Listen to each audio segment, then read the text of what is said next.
What we are seeing in case of Iran is asymmetric warfare on steroids.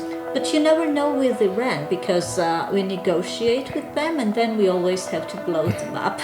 I would say we are looking at Schrödingerian negotiations. Boris Pistorius, where he complains. The history is not on the US side when it comes to this type of warfare. Hello, Bidzina. Are you ready to talk about what's going on in Iran right now? Hi, Natso. Yes, I am. Okay, so you seem excited.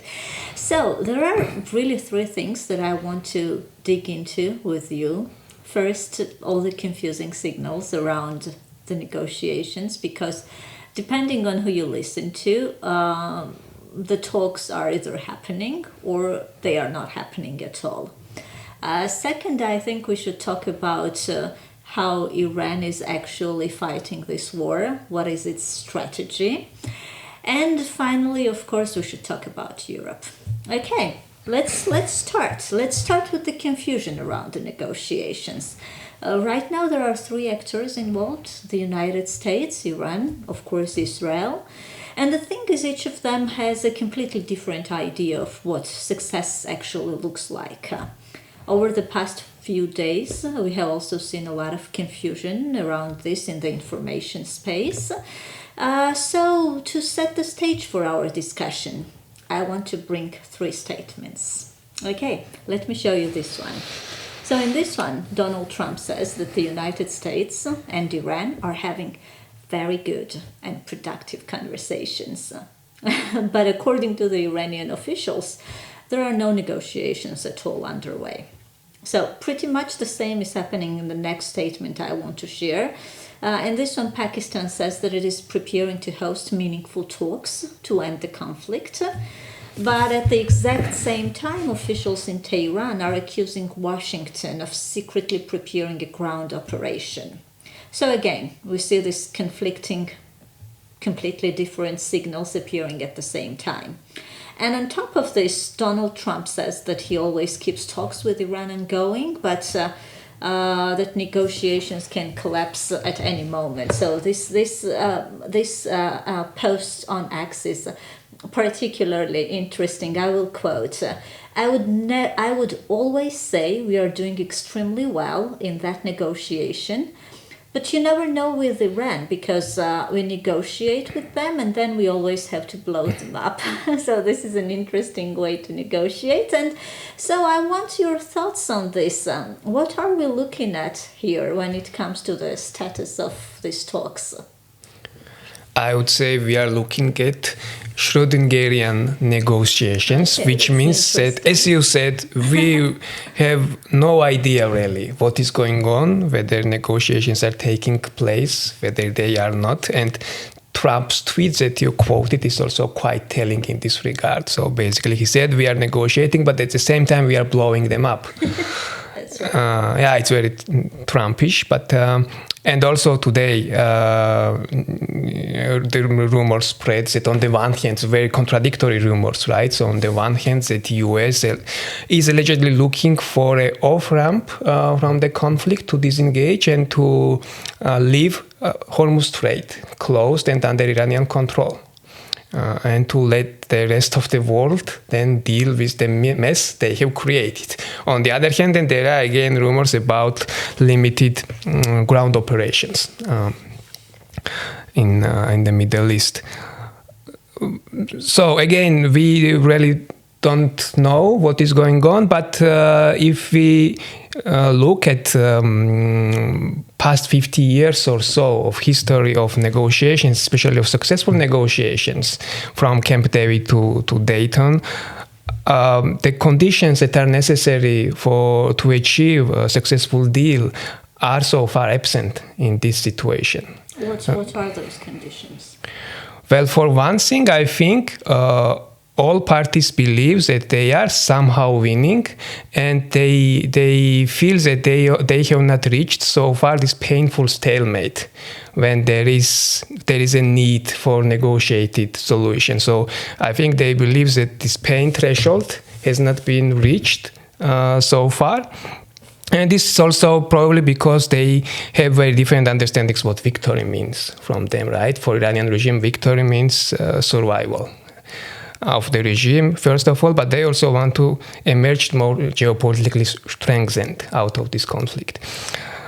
Then, the second, there is no credible, no trusted mediator, third party, a powerful actor who would step in and help negotiate the successful ceasefire.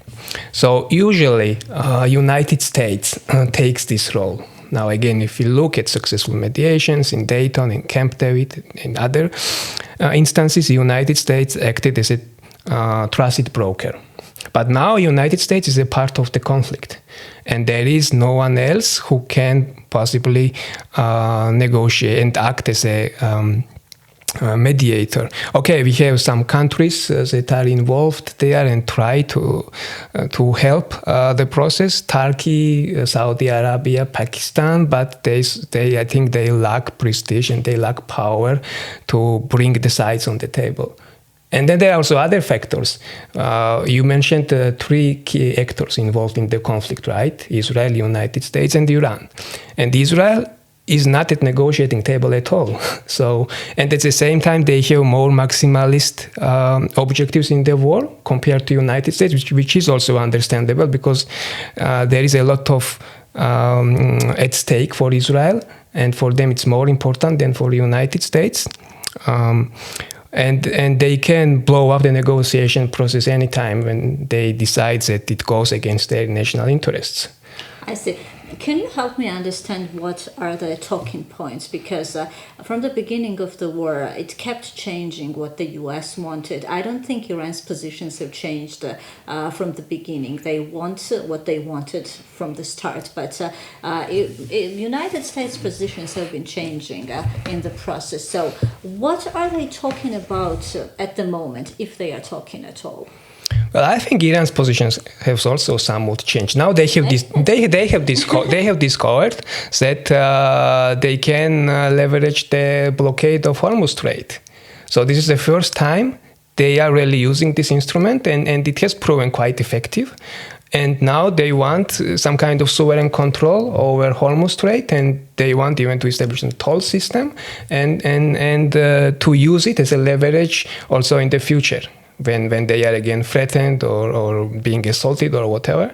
And they also now have probably ambition to emerge as a geopolitical major geopolitical power in the West Asia, as they call the Middle East, and to be geopolitically strengthened. And they believe in the long term they have chance to do it. Now for the USA, they have put this 15-point plan, which is also very maximalist, which would which basically means Iran's unconditional surrender on all points of conflict. So, and this is the problem, that the countries have, the sides have put so maximalist demands that it is very difficult to find a common ground, common denominator on which they can agree. Well, I guess, okay, this is generally the strategy in negotiations. You start with maximalist demands, then you narrow them down and you agree on something, and you let also your enemy to save their face. But so far, we don't see this process, at least from the outside perspective. I see. Well, thank you. And probably I can add also one more thing about, I think this is also important about trust, right? So the negotiations generally require some degree of trust among conflict parties, and I think trust is totally lost now between United States and Iran. Is it because there were a series of negotiations before the strikes began, and then the strikes began in the same time that the negotiations were happening, or there are some underlying reasons? Yes, one of the reasons is exactly this, what you said. Another reason is that it was Trump during his first term who killed the JCPOA deal, so basically nuclear deal with Iran in 2016. And then the last year, when they started 12 Days War, it was in the very midst of negotiations about the new nuclear deal with Iran, and the same this year. So the Iranians have no reason whatsoever to trust US that this will not happen anytime in the future. And then again, add to this that there is no credible negotiator or the third party who could negotiate between the conflicting parties. Okay, thank you. This is very interesting. I want to move to another topic, which is again about confusion, because when usually we talk about military powers, we assume that the stronger side automatically has the advantage. But this doesn't seem to be happening in this conflict. We could easily assume Iran is the weaker party, but as you already mentioned, everyone in this war feels victorious. So I'm curious how this is happening, but before we dive into the discussion, let me again share some of the commentaries that I found interesting on X. On this one, this one says that Iran may not actually need to win war militarily. It can prolong the conflict and impose the costs. So the second one I want to share with you is about Iranian strikes. It says that the strikes are not random. They appear to target very specific parts of the US military infrastructure. And also about the military costs for the US. So United States may have already fired around 850 Tomahawks, while reportedly Pentagon bought only 57 last year. So when you look at this signals, it looks like that Iran's strategy is not about winning the war outright, but about raising the costs for the United States so that the United States decides that the conflict is not worth continuing. Am I reading this right?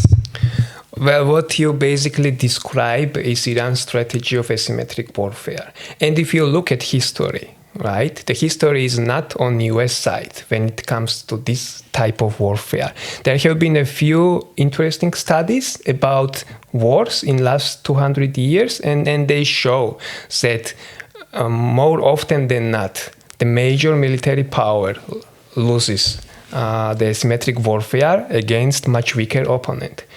Again, if you look at last 50 years of asymmetric war cases, in more than 15% of cases, the major military power has lost the asymmetric warfare. And the percentage increases if only one side in the war uses asymmetric tactics. You have to explain what this asymmetric warfare looks like. Sure. Asymmetric, well, we have many cases of asymmetric warfare. We can mention Vietnam, for instance. We can mention Afghanistan, Soviet Union war. And we can even mention, to some extent, Ukraine-Russia war. And the asymmetric warfare has been here for some time, but it has become more sophisticated in the last 2 decades or so, after technological developments that we have been witnessing, the drone warfare, etc. And I think what we are seeing in case of Iran is asymmetric warfare on steroids. I can explain, right? So you mentioned military costs for the United States from this war so far. Iran is fighting with the drones, Shahed drones, which cost as less as $20,000 to $50,000. So it is hitting the US and the Israeli positions with those drones, and the US is intercepting it with interceptors that cost $3 to $12 million. So the cost ratio between those two types of weapons is sometimes 1 to 100. This is one example of asymmetric warfare. So the use of combination of the cheapest drones and ballistic missiles against the most technologically advanced weaponry of the United States. Then there is economic layer of asymmetric warfare, right? The closing the Hormuz Strait is the one example that is wreaking havoc to entire world economy, for which obviously the Washington will be blamed by the rest of the world, and probably rightly so. So no one is going to thank Trump for this. Absolutely no one. Everyone is pissed off. And again, United States is blamed for this, not to a lesser extent Iran. Then there is regional dimension, right? A regional layer of asymmetric warfare. We have this axis of resistance. We have those proxy groups that get activated every time Iran feels threatened. And now Houthis declared, for instance, they are entering war. There is Hezbollah, there are Iraqi militias, Syrian militias, Hamas weakened, but still. And especially Houthis' involvement in the conflict can further put strain on global energy crisis, global economic crisis, and this can result in an energy disaster for the rest of the world. Then there is also the political layer of asymmetric warfare, which partially, of course, is self-inflicted by this administration. The point is that this war is highly unpopular in the United States. It's highly unpopular in U.S. population. It's highly unpopular even among the Republican electorate, Republican base, public base. It's highly unpopular among MAGA people. And it's highly unpopular among U.S. Political and expert establishment. Now, I saw statistics that more than 95% of experts, of the people who specialize on Middle East, they are strictly against this war. And they think this war is not in American interest. So consensus inside the United States against the war is much stronger than it used to be, for instance, than it was during the Iraq invasion. And back then it was already strong. So again, this war is highly unpopular politically, which means that war fatigue will come rather sooner than later. And Trump administration, it also knows that they can't extend it for a long period of time. And Iranians know that. And that's why they're saying that time is on our side. And in the long term, we can... I remember that saying you shared with me, the Afghan saying about the watches and the time. Like, you have the watches, we have the time. It's like you can have all the technologies in the world, but we have more patience, right? So probably this is the same scenario. Yes, exactly like that, right? So US went into Afghanistan, NATO went into Afghanistan, spent there 20 years, spent there 2 or 3 trillion US dollars, and they left, and in 11 days, Taliban came back to power.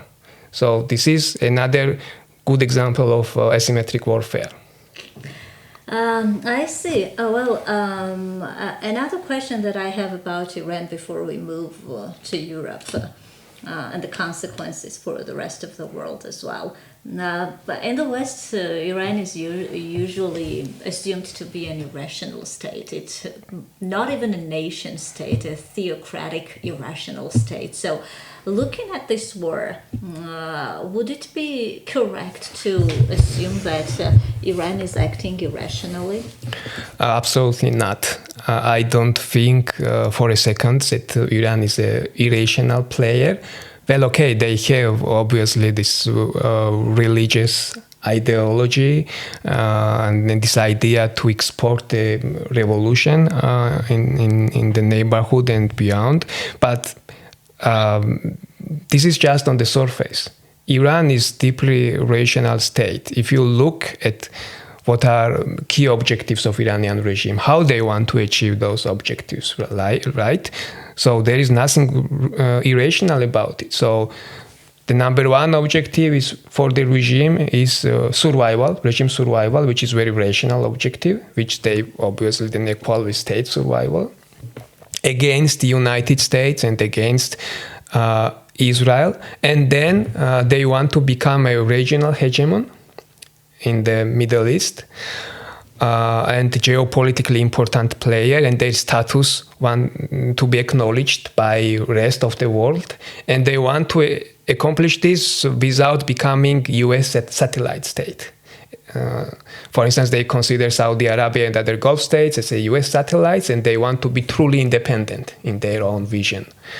Those are the totally rational reasons. And again, if we think about also the nuclear program, right?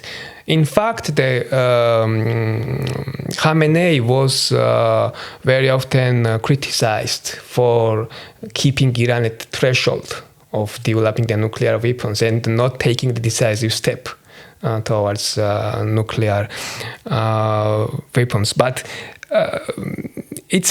the idea itself of having the nuclear weapons is also quite a rational idea, because we see in today's world that the nuclear warheads is the only guarantee for security and survival.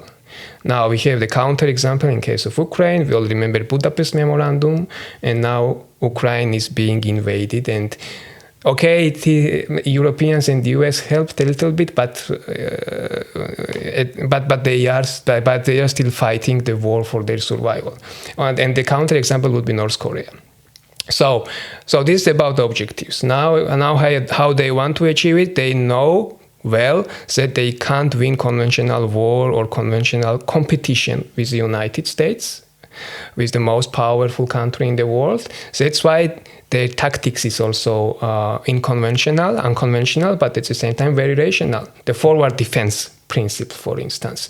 So we all talk about axis of resistance. It is based on the forward defense principle, which means that by creating and supporting those proxy groups in Lebanon, in Syria, in Iraq, in Yemen, in Palestine, they have moved the defense line from Tehran to a few hundred kilometers away. And every time they feel threatened, they will activate those groups. So this is, again, quite a clever strategy.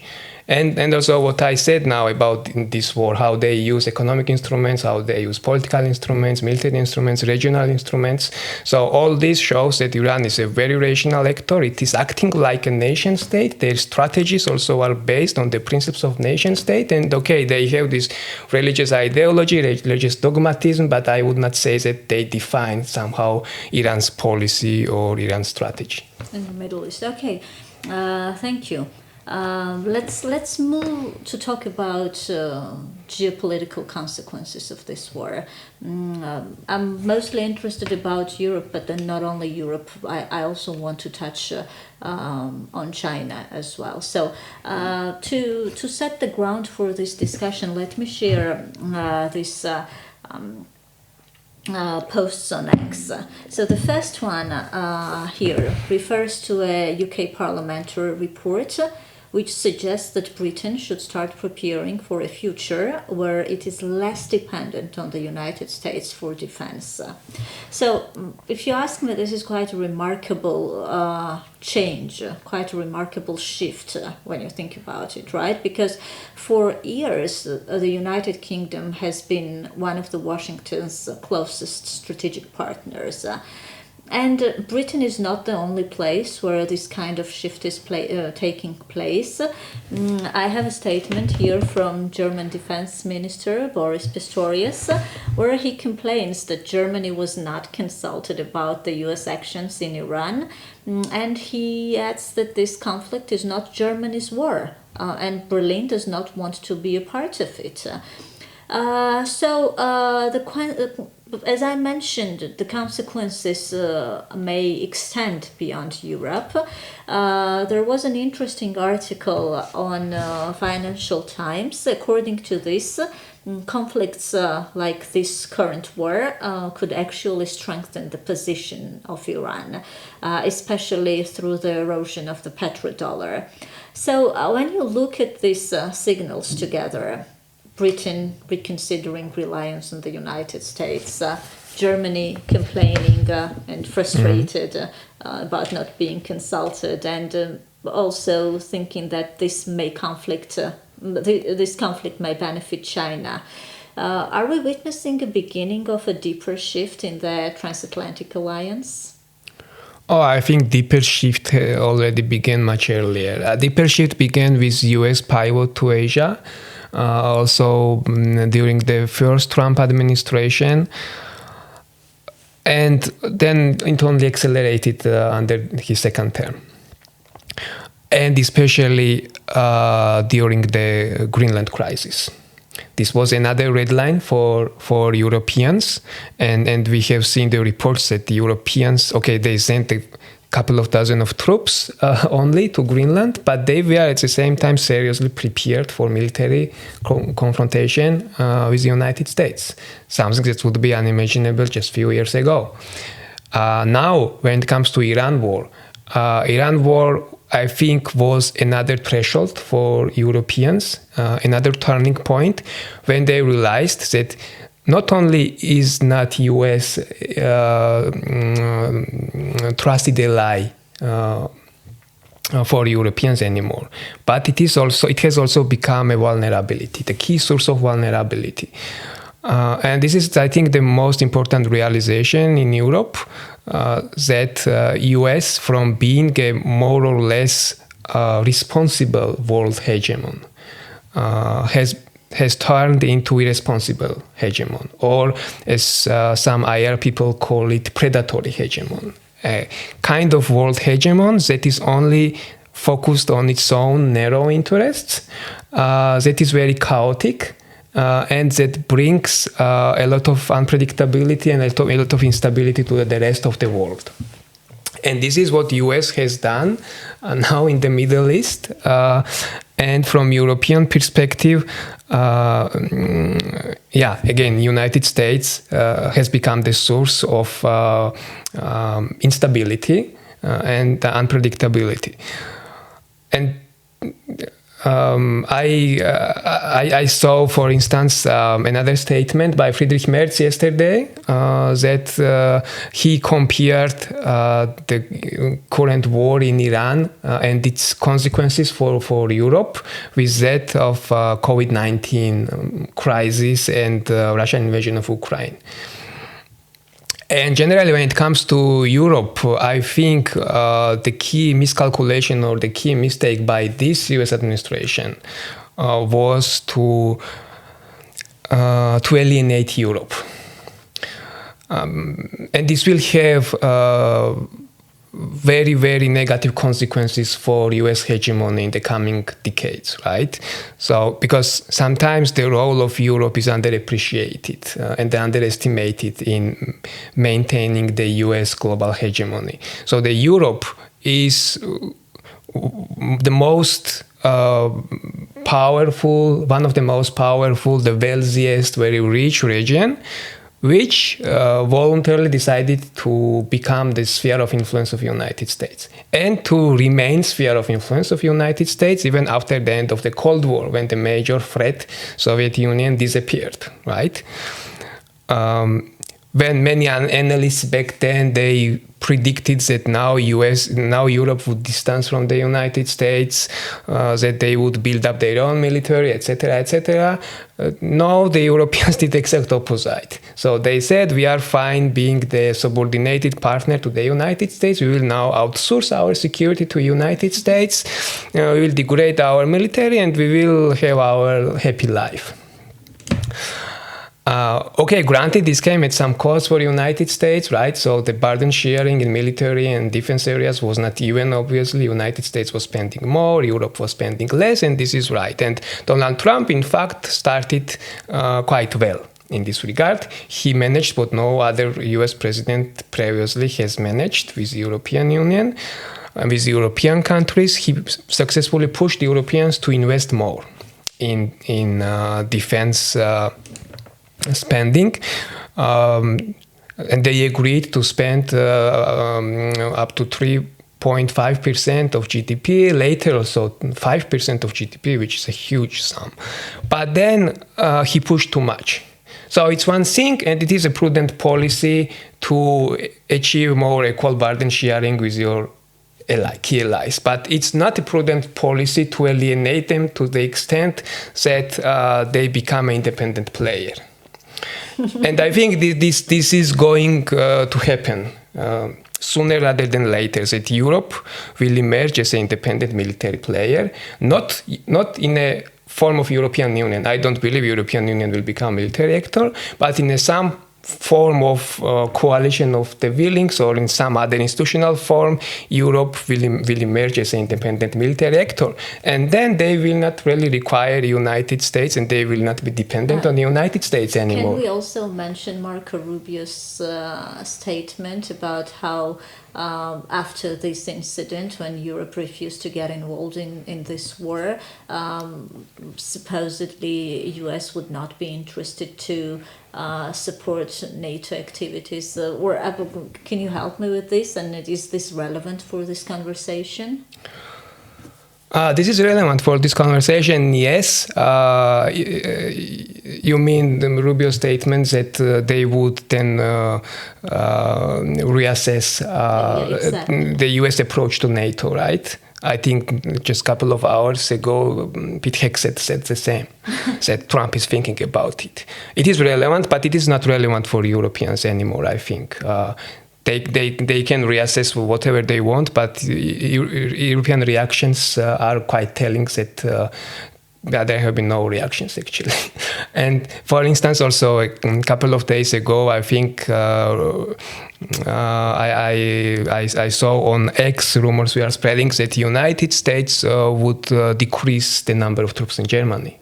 And if it would happen a few years ago, it would be big outcry, it would be some kind of political crisis, security crisis, but now it barely even scratched the headlines of German media. So, and some of the German experts said that, okay, they can do whatever they want. Their troops are there to secure US hegemony and US positions, but if they withdraw, they withdraw. So I think the level of frustration in Europe with this administration is very often underestimated.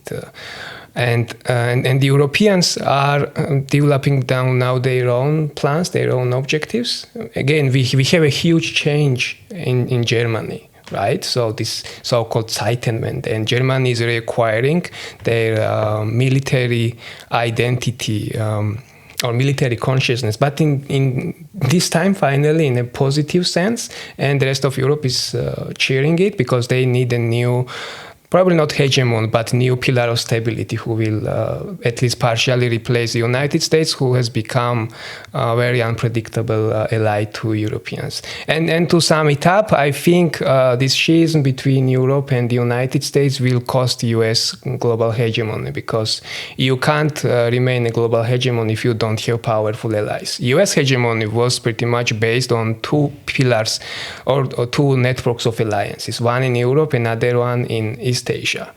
And now US alliance with Europe, I would say, is partially over, and NATO is in a coma position, as in a state of coma, as I think Macron characterized it some time ago. And we shall see how it develops in East Asia, but US without allies will find it very hard to retain its global hegemony. I see. Well, before we wrap this up, let's touch on the topic of China as well. Everybody's been saying that this is going to benefit China so much, but I think you are not convinced in that, or at least as convinced as all the others are. So can you share your thoughts about this with us? Yes. I think China is a very strange country, or very strange actor. China is obviously considered as a key challenger to US hegemony, but at the same time, same applies to it, what we said about the United States hegemony recently, right?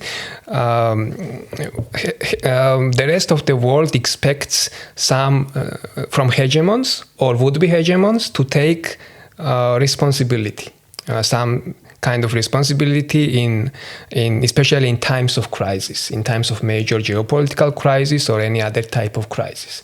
And every time we have a major disruption in the world or major geopolitical crisis, China somehow magically disappears. We never see China. We never see China's positions. We never see China's attempts to step in and somehow solve the crisis or mediate or whatever. Yes. And I think China, as of now, is not a hegemon material, so to say. Well, of course, that doesn't mean that China's influence is not increasing worldwide. Well, of course, Chinese do a lot of stuff. They create those asymmetric dependencies, for instance, with a lot of countries in the world, and then they leverage them to get more political support. For instance, in the United Nations, in other organizations worldwide, they build alternative financial, economic, fiscal institutions to counter United States. They wage currency wars, trade wars, technological race, arms race with the United States. Yes, they do everything, but when it comes to key moments like this, again, the Beijing disappears. So okay. How is this going to still affect China's positions in the future? Political signaling matters, right? For instance, right now, many countries, especially in East Asia and Southeast Asia, they expect from China more leadership. And China has a lot of resources. China has the largest reserves of fertilizers, also of oil, of gas, of rich minerals. But they decided, for instance, to not to ease the restrictions on their export to support other countries, for instance. Also, another important thing is that China lacks the network of alliances. Yes, it has partnerships with few countries, including Russia, for instance, right? So-called no limits partnership. But China does not have institutionalized network of alliances like NATO, like US has in East Asia. And without loyal allies, it's very hard to become a world hegemon. Now, when it comes to specifically to this war and how this war can contribute to China's rise or decline, I think in the long term, if this war continues and becomes a protracted conflict, China will only benefit. We already talked about how US has been wasting a lot of critical weapons in this war, and replenishment would take years, if not decades. And for which, by the way, United States will require the minerals, rich minerals, on which China has monopoly. For instance, helium, or germanium, or gallium. Then also we said that the United States is becoming a kind of predatory hegemon, and its image has suffered from this war. This will not necessarily make China a good guy by default, and it doesn't mean that Europeans and other former US allies or current US allies will run towards China, because they also see China as a threat. But in the long-term perspective, China can emerge as a more predictable, more stability-oriented actor compared to United States, if United States continues these destructive policies, of course. So in the long term, China will only win. And finally, if US once again gets bogged down in the Middle East, and with all due respect, Middle East is a secondary region, secondary theater when it comes to US-China competition for global primacy. If US once again gets bogged down in the Middle East, of course China will only benefit, because the United States then will have less resources also to engage in East Asian theater, to engage in potential China-Taiwan conflict, and to spend more resources on competition with China. And I can only guess that many people in the US administration, many clever people, are really unhappy with how things are going now in the Middle East.